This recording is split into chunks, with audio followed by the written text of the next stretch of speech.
Hello YouTube, this is a follow-up video to the DPS loadout video that I've done a month ago I think, and if you haven't seen that one, if I figure out how to do it, link is going to be in the cards on the top right, otherwise it's going to be in the description. Keep in mind, this is supposed to be if you really want to win your games and play the most optimally that you can. This is not a video for, oh hey, play whatever character with whatever loadout and enjoy it. So this guy, I've done a guide on him before and I'm gonna try and link the video too in the cards, otherwise same thing in the description, where you're gonna see the character in depth and know how to, the general gist of how you play the character. Just to be quick with it, Darkstalker is the only viable talent right now. And as far as loadouts, you have three. You have this one, which would be, if you're a PC player, this is like the loadout you play 95% of the time. If you're a controller player, I see a lot of controller players play this loadout. It's pretty similar to the first one. It plays a little bit differently because you don't have a reversal reset, so you really have to be accurate on your shots. And the reason I say it's more of a controller loadout is because they hit more headshots and they rely more on their aim than they rely on their brain or on their cooldown usage or whatever. So usually they can just take the 1v1 a bit more confidently against another flanker, for example, on the offlane, and it is also harder for them to aim a projectile coming out of a reversal against an Evie or a Maeve or other characters like this.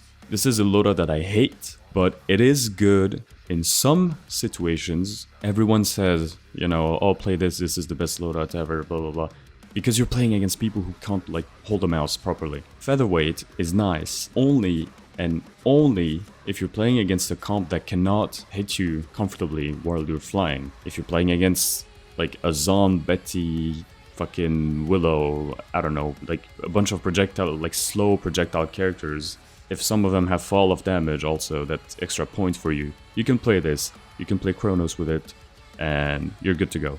But most of the time, I would say this is completely troll and you're just trolling yourself because you're flying in the air. Oh yes, I'm unkillable, blah blah. You're doing 200 damage per shot. Like, what the heck are you gonna do with this 200 damage? Next up is Vatu. We are playing Enveloping Shadows. Technically, Vatu, all of his talents are good. It's just that Enveloping Shadows always has been the strongest because it's just that good. It's much better than the other ones. So this guy basically has two loadout, quote unquote. This is the main loadout, and basically the 10% means Shadow's Purge is on 1 point. And I have made several versions of this same loadout where I reduce the HP to get more range on the ambush.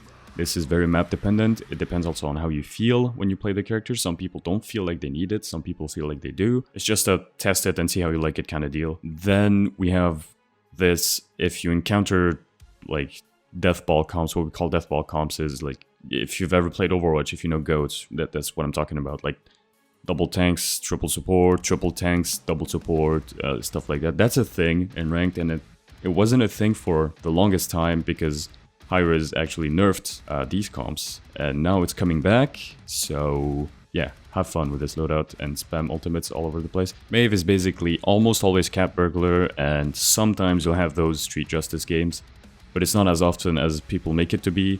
It's really a niche talent, and for niche situations against literally just Fernando Terminus, like that's what I can think about, or I don't know, Terminus Khan sometimes. If the main goal of your comp is chunking the tanks so Maeve can get an execute, that's one thing, but usually that's not why you pick Maeve. Now for Maeve, she basically has two loadouts depending on your playstyle. Depending if you're more of a go-in type, you're gonna play this loadout with more HP, more DR, and less cooldown reduction, because this allows you to basically kill anybody you want, in a 1v1 that is, even then in 1v2, 1v3, because you're just that tanky. This loadout is more if you're a, like we say, pussy Maeve. You just poke from a distance and you go in later. You always wait for your team to go in and you go in later, because Maeve has the luxury of going in without her team going in if you get like some damage off with a few daggers, right? I would say though, if you are really good at Maeve, the most optimal loadout is always this one, because the added bulkiness gives you the ability to make your bad matchups an actual neutral matchup and just become skill based, right? So I'm gonna take Androxus as an example. Androxus is fairly known to counter Maeve, quote unquote, but if you play this loadout, you're so tanky, the matchup becomes neutral and it's kind of a handshake, or it is just, like I said, a skill matchup, like whoever gets the lead first is gonna kill the other one. Usually though, if Androxus is on equal skill level as the Maeve, it's pretty much gonna be a neutral and nobody's gonna kill anybody. Now, if you wanna play Street Justice, we have these two loadouts, and basically, yeah, you can buy morale boosts for certain situations. It is actually a good thing on Maeve. And the loadout name says it all. I just will show you the cards right there, and I'm not gonna explain further because Street Justice is just not the play most of the time. Great, it's fun to be a montage Evie and go over the moon or snow globe, but realistically, if you wanna actually play the character like a normal person and be good at the character, you play a wormhole. So you have your basic ass loadout with 1 point difference here and there. All that does is, if you think you're gonna have to 1v1 someone on the off lane, you probably wanna play this with more healing, so you have more sustain and you can win the fight easier. If nobody's really going to be fighting you, then have more movement speed so you can dodge more shots and stay probably longer on your blinks. And if you think you're struggling on the character, or you're just for some reason thinking you're not allowed to do multiple blinks on the same character for some reason, then you could play the HP one. The HP is kind of a cheat card, right? It's not that great. Ideally, if you're a good Evie, you never need this. See how you like it, see how you feel. I don't like it because the movement speed is way too good. I just don't like it. I don't feel the necessity to have 200 additional health. Vora always plays the first talent, Unyielding Pressure, because otherwise she deals 0 damage. This is the first one where you play more off of your sustain and you can stay on the offlane longer. This sustain just allows you to be super annoying and you can stay in very long fights just because of it. Now, the only difference between these two loadouts is Unified in Purpose and New Purpose. You either run more HP because you want to prevent burst damage, or if you're playing against sustained damage, for example, if you're playing against Nazan, I would run the HP loadout. But if you're playing against a Khan, or if you're playing against, I don't know, a Talus or something, it really depends on your matchups and what you're going to be fighting in the offlane. So to that, I would tell you, general rule of thumb, sustained damage, pick this. Burst damage, pick this. On certain maps, that is probably only Serpent Beach, there's an argument to be made that you could play this. This is like the Mutu loadout if you've ever seen it. It is good. The difference is, if you're gonna play this, you leverage your mobility more than you leverage your sustain, and in that case you're gonna buy Chronos first. If you buy Chronos 1, you always go for Chronos 2, then you go for Haven Veteran. I wouldn't go out of my way to play this loadout on other maps. If you want to go and do it, sure, have fun, but this is probably only a Serpent Beach situation. You could also remove the DR here and run this other card, which I can't see because I'm fucking blind. Okay, it's this one. You could run this also, which is not terrible, but it's not the best either. Now, Sven is not a character anymore. He's pretty terrible, but if you still want to make use of him, if you still want to play him, I would suggest you guys play Tribunal upgrades, because they completely killed off his mobility, so Spring Loadout is not really as useful anymore. You have two loadouts. I would mainly play the first one right here. So the reasoning for the HP is because now you're more of a backline DPS with above average mobility, and all of these cooldown reduction cards are nerfed, but you still need them because you're squishier than your usual backline DPS. What you do usually is you can use your mobility a little bit more to get some off angles or to just get out of danger really quickly, because also he doesn't have like many amazing cards. And if you feel like you're a little bit slow on your grapples and you need more distance, you could run this second loadout to have more pull strength. Zhin. Now Zhin is a bit of a, funnily enough, rocket science character, even though most people view him as a noob character because of his fucking Eiffel towers that he throws at you. But loadout wise, this man is quite complicated, and he would probably need like 8 loadout slots, so let's just simplify things. All you need to play on him is Yomi, and here are the loadouts. I'm gonna show them one by one and try to explain a little bit of the thought process behind them. This one is if you're new to Zhin, or you feel like you're not super good at the game, or you just don't play Zhin a lot, you're not super confident in him, but you do pick him from time to time, I would suggest this, because this is very easy to play. This loadout is very easy to play and makes you safer on your engages and also your disengages because of footwork that is on a higher level than it's usually needed. Hideout also that lets you get a dash right after you billow. So you can really just get around corners and never die, basically, as long as you have all of your cooldowns, right? Blade Dancer on level 2, that's like the minimum, otherwise the character feels like crap, and some HP because that guy is all about sustain, right? Now you can make a slightly different loadout with Up in Smoke on level 3, and you do feel quite the difference between these two. I would say just test them. The reason I called this one Frog Isle is because it just felt really good on Frog Isle, but you can try this on a bunch of different maps and see how you like it. If you're starting to get pretty good at the character, I would suggest to play this loadout. You have resets on elims for your billow. You have footwork on level 3, which is plenty enough, and up in smoke on level 1, blade dancer level 2 again, and a lot of HP. So this is, if you're managing to get kills quite consistently, this is going to allow you to do more things and do more plays, but it also requires you to be more familiar with maps, distances, and how you can get around corners to be safe and basically be a mosquito.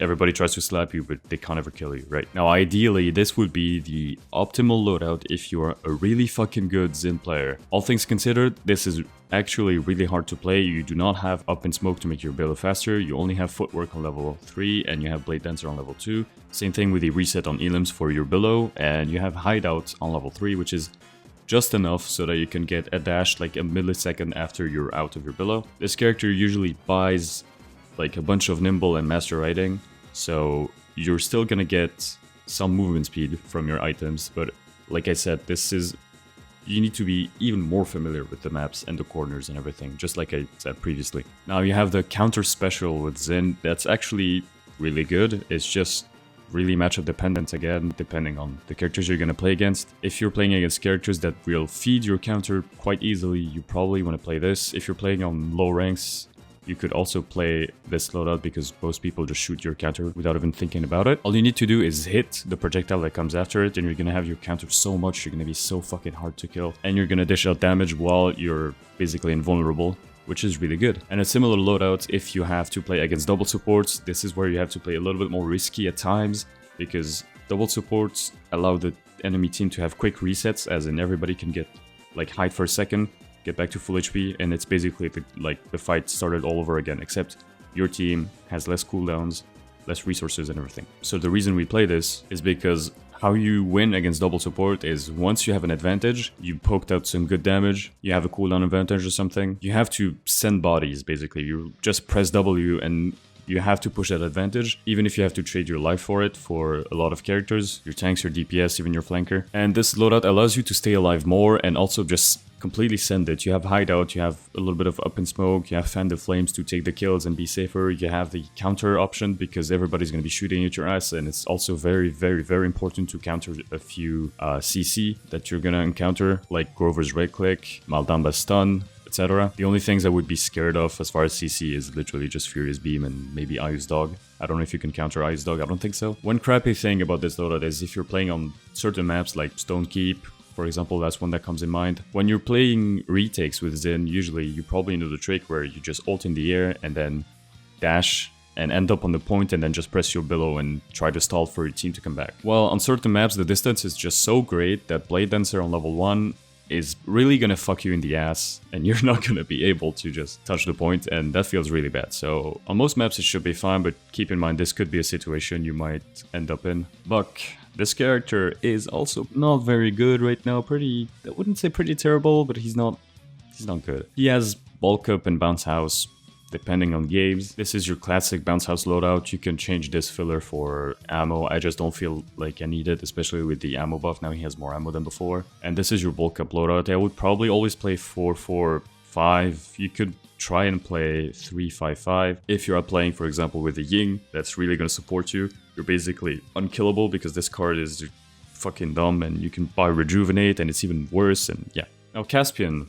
Caspian is one of those characters that kinda relies on his team's damage. If you're a ranked ND, you probably want to play this almost all of the time. Having 2 stackable dashes with a 5-second cooldowns is really strong. Measured cadence is also pretty good because it makes your character more of a character on its own. You can rely more on yourself, on your own poke. Most of the time you're probably going to play this, but consider playing this one from time to time. Now with either of the talents, you can play either of these two loadouts. One is more dash oriented, so if you are mentally prepared to have ADHD the whole game and spam your dash button to get the damage off of it, you know, like you can press it again and it explodes and it deals a pretty good amount of damage. This is pretty good because your dash is faster, you can travel distances way faster. This is better in duels in a lot of ways because of your mobility. But it's also pretty aids to play, and if you don't feel like having a brain tumor playing this, you could play this one too. This one gives you more effective HP, you have that shield that stacks a lot, and it saves your ass a lot of times. Most flankers, what they do is they're gonna go in with their DR, their additional healing and everything. They're gonna get out once they're out of cooldowns. What this character does is he goes in and he gets his additional survivability after the fights, which is also good. It's just a different way to play the character. Though depending on games, right, I would consider playing this more than the dash one because, you know, having a flanker that doesn't have negative HP is pretty useful. Now Skye is terrible currently. She got hit very hard in the patch notes and there's no reason to play her unless like you really enjoy playing her. If you do and you want to make the most out of her, you're gonna play Debilitate. The playstyle hasn't changed since. It's Debilitate and this exact loadout. There's no funny variations. Koga, Adrenaline Junkie is the only talent you're gonna play here. And this is pretty much the only loadout you need. You don't need anything else. And if you're questioning from my previous video with all of our breakpoints and everything, if you've watched it, I highly suggest you watch it. It's gonna explain some concepts that I do not explain here. You're probably asking yourself, why do you have 50 HP here? What breakpoints are you breaking right now? Well, you tell me, like, what are you gonna do with 4% movement speed or 20% more jump or 3% lifesteal? Like, you see how all of his cards have like dumb low values? Yeah, that's why. Now, another rocket science character, which is Talus, you're gonna 85% of the time play Inner Strength and 15% of the time play Foshin Bargain. I tried and simplified the loadouts into 4, even though, like, realistically, if you want to be really competitive, this guy would need probably, like, I don't know, 14 loadouts. Not exaggerating, by the way. So the name of the loadout says it all, right? If you're playing to burst tanks, you're probably going to play this. If you're playing against burst damage, a lot of bursty damage, let's say Cassie or Leon, etc., you probably need to play this loadout. If you're going to play against a lot of sustain, double support maybe, or just characters that sustain a lot, i.e. Azan, Vora, etc., this could be an option too. And this is a mix between burst and sustain depending on what you need, because sometimes you're going to encounter these situations where you need a little bit of both, but I wouldn't play this too much. Lex, you can play all 3 talents. If you're a PC player, you're mostly going to play Death Hastings. I do have one loadout for each talent. We're going to go over the Discovery talent. This is your cookie cutter Discovery loadout. There's like no leeway for anything here. Very tanky. You build a lot of credits with this character, so you can stack this up with Haven and Veteran pretty fast. You have Lifesteal, which is not necessarily the best, but because you shoot really fast, you can really heal up while you're taking the duel, so it can be good, but you have also other options. Warren's Out is one of his best cards because mobility is not really his thing as far as dashes go, but he has a lot of movement speed available to him, and Nimble is also a pretty good item on him. Heroism, similar loadout. Replace the lifesteal with Wicked Don't Rest to get a lot of your dash cooldown back, and Juke Boots on level 4 instead of 5 to get some room for commencement. Having 20% more combat slide makes your slide a tad longer. This is especially useful, first of all, to get around corners, second of all, to make your DR and your CC immunity longer too, which can make the timings easier for dodging certain cooldowns and certain ultimates. Now, Death Hastings has this classic layout, and then you can kinda change 1 point around. Wicked Don't Rest is enough on 3, you can run it on 4 and have less ammo if you feel like you want more ammo on the sail. You can do this, right? Like, this is the template, and then you put 1 point wherever you feel like you need it. Moji is actually a good character. It's just really fucking hard to play, and it has a lot of maps where it struggles, but it has also a lot of maps where it's very strong. So if you want to pick it up, it's pretty fun, but it's also high skill cap, so don't be too hard on yourself. Now, Boom Boom is probably what you're going to play the most.